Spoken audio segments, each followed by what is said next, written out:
നമസ്കാരം. കഴിഞ്ഞ കുറച്ച് ക്ലാസ്സുകളിലായി നമ്മൾ സ്വരാക്ഷരങ്ങൾ പഠിച്ചു കഴിഞ്ഞു. 15 സ്വരാക്ഷരങ്ങളാണ്.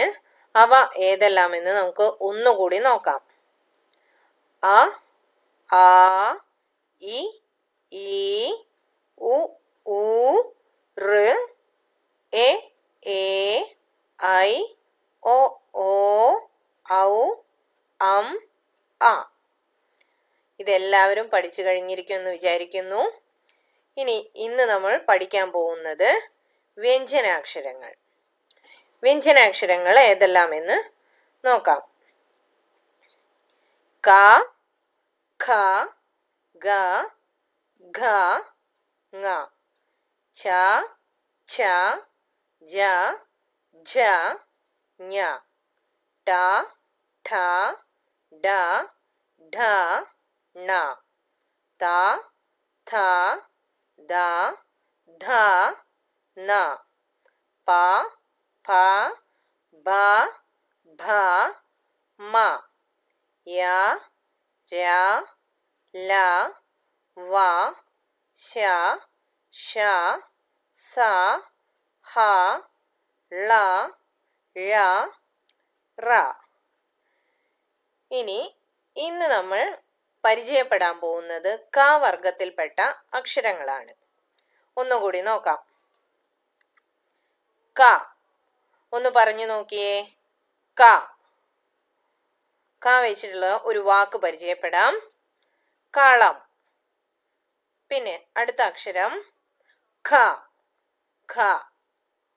ഖ വെച്ചിട്ട് വരുന്ന ഒരു വാക്ക് നഖം.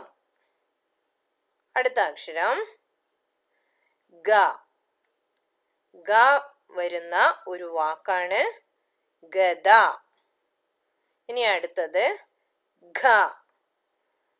വരുന്ന ഒരു വാക്ക് മേഘം. അടുത്തത് ങ. വരുന്ന ഒരു വാക്കാണ് മാങ്ങ. ഇന്ന് നമ്മൾ പരിചയപ്പെട്ട അക്ഷരങ്ങളെ നമുക്ക് ഒന്നുകൂടി നോക്കാം. ക, ഖ, ഗ, ഘ, ങ. ഈ അക്ഷരങ്ങൾ എങ്ങനെയാണ് എഴുതേണ്ടതെന്ന് കാണിച്ചു തരാം. വ്യഞ്ജനാക്ഷരങ്ങൾ. ആദ്യത്തേത് ക. എങ്ങനെയാ എഴുതുന്നത് നോക്കാം.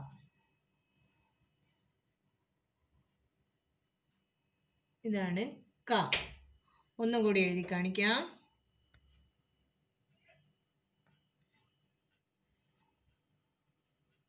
ക. ഇനി ഖ. ഇങ്ങനെ വന്നു. ഈ അക്ഷരം ഉച്ചരിക്കുന്നത് ഖ. ഒന്നുകൂടി എഴുതി കാണിക്കാം. ഇനി അടുത്തത് ഗ.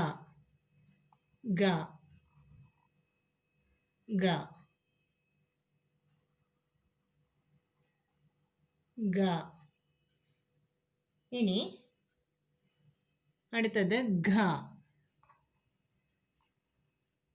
ഇങ്ങനെ എഴുതി. ഇതാണ് ഘ. ഒന്നുകൂടി എഴുതി കാണിക്കാം. നമ്മൾ പ എഴുതുന്നത് പോലെ എഴുതി ഇങ്ങനെ വന്നു. ഇതാണ് ഘ. അടുത്തത് ങ. ഒന്നുകൂടി എഴുതാം. ങ. ഇതാണ് ക വർഗത്തിലെ അക്ഷരങ്ങൾ. ഒന്നുകൂടി വായിച്ചു നോക്കാം. ക, ഖ, ഗ, ഘ, ങ. ഇനി അടുത്ത അക്ഷരങ്ങളുമായി അടുത്ത ക്ലാസ്സിൽ കാണാം.